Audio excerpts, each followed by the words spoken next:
Hello అండి, నమస్తే. ఇవాళ ఈ వీడియోలో పుట్నాల పప్పుతో హల్వా ఎలా చేసుకోవాలో చూపిస్తాను. చాలా టేస్టీగా ఉంటుంది. రెగ్యులర్గా చేసుకునే హల్వాల కంటే కొద్దిగా వెరైటీగా ఉంటుంది. టేస్ట్ కూడా చాలా బాగుంటుంది. ఇప్పుడు వీడియోలకైతే వెళ్ళిపోదాం. ఇక్కడ నేను 1 కప్పు పుట్నాల పప్పు అయితే తీసుకున్నాను. ఇక్కడ మంచి క్వాలిటీ ఉన్న పుట్నాల పప్పునైతే తీసుకున్నాను. అలాగే జీడిపప్పులు, బాదం పప్పు, కర్బూజా విత్తనాలు అయితే తీసుకొని ఇలా చిన్న ముక్కలుగా కట్ చేసుకొని పక్కన ఉంచుకున్నాను. కొద్దిగా 1/2 టీ స్పూన్ అంతా యాలక్ పౌడర్ అయితే పక్కన ఉంచుకున్నాను.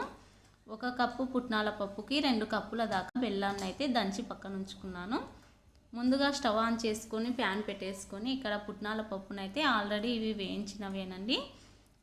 పుట్నాల పప్పు అయినా సరే మనం ఒకసారి ప్యాన్ హీట్ చేసుకొని ఒకసారి అయితే అలా వేసి ఇలా తీసేద్దాం.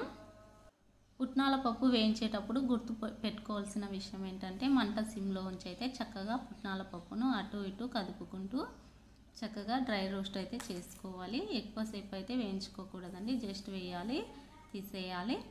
ఇప్పుడు మళ్ళీ అదే ప్యాన్ పెట్టుకొని 1 స్పూన్ దాకా నెయ్యి వేసుకొని మనమైతే నెయ్యి కరిగిన తర్వాత చక్కగా నెయ్యి కరిగించుకొని ఇప్పుడు దంచి కట్ చేసి ఉంచుకున్న బాదం, జీడిపప్పు అలాగే కర్బూజా విత్తనాలను అయితే వేసేసుకొని నీట్గా వేయించుకోవాలి. అవి లైట్గా గోల్డ్ కలర్ వచ్చే వరకు అయితే వేయించుకొని పక్కనైతే ఉంచేసుకుందాం. ఇప్పుడు వేయించి పెట్టుకున్న జీడిపప్పు విత్తనాలను అయితే ఒక బౌల్లోకి అయితే తీసేసుకుందాం.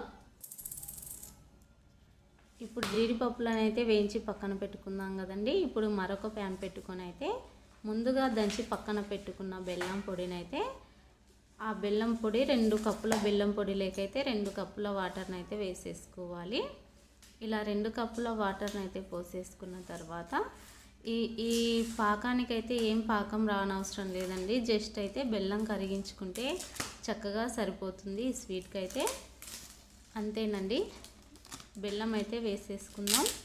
బెల్లం కరిగేదాకా మంట మీడియం ఫ్లేమ్లో ఉంచుకొని అయితే చక్కగా బెల్లాన్ని అయితే కరిగించుకొని పక్కన ఉంచుకుందాం. ఆలోగా పప్పులు అయితే చల్లార్చుకుందామండి. బెల్లం కరిగేలోగా పప్పులను అయితే ఇప్పుడు చక్కగా చల్లార్చుకున్నాం కదండి. ఇప్పుడైతే ఒక మిక్సీ జార్ తీసుకొని పప్పులను అయితే మిక్సీ జార్లో వేసేసుకొని మెత్తగా పౌడర్ లాగా పట్టుకోవాలండి. ఒకవేళ మీ దగ్గర ఇలాచి పౌడర్ లేకపోతే 2-3 యాలకులను అయితే పల్లీలలో వేసేసుకొని చక్కగా మిక్సీ జార్లో వేసుకొని మెత్తగా పట్టేసుకొని ఇప్పుడైతే నాకైతే చక్కగా పాకైతే రెడీ అయిపోయిందండి. బెల్లం అయితే చక్కగా కరిగిపోయింది. ఇప్పుడు మరొక ప్యాన్ తీసుకొని 2 స్పూన్ల దాకా నేనైతే నెయ్యిని వేసుకున్నాను. మీ దగ్గర నెయ్యి లేకపోతే వంట నూనెనైనా వేసేసుకోండి.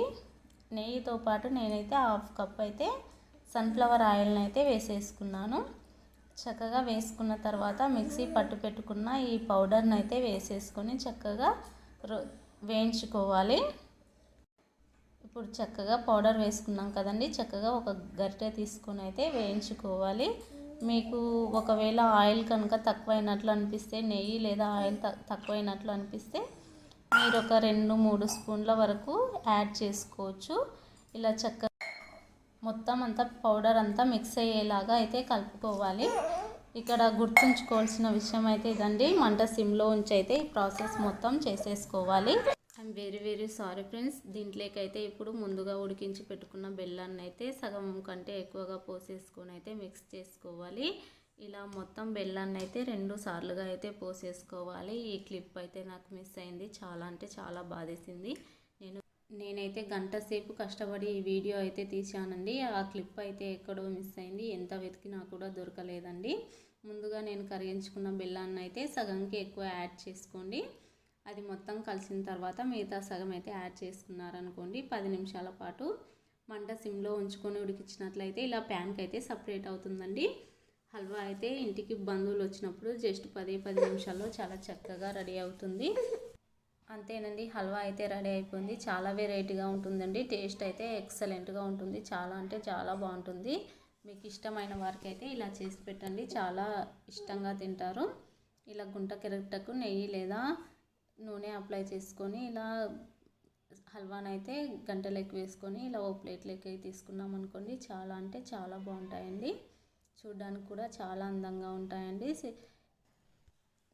పిల్లలు కూడా చాలా ఇష్టంగా తింటారండి. పుట్నాల పప్పుతో చేసిన ఈ స్వీట్ హల్వా మీకు నచ్చినట్లయితే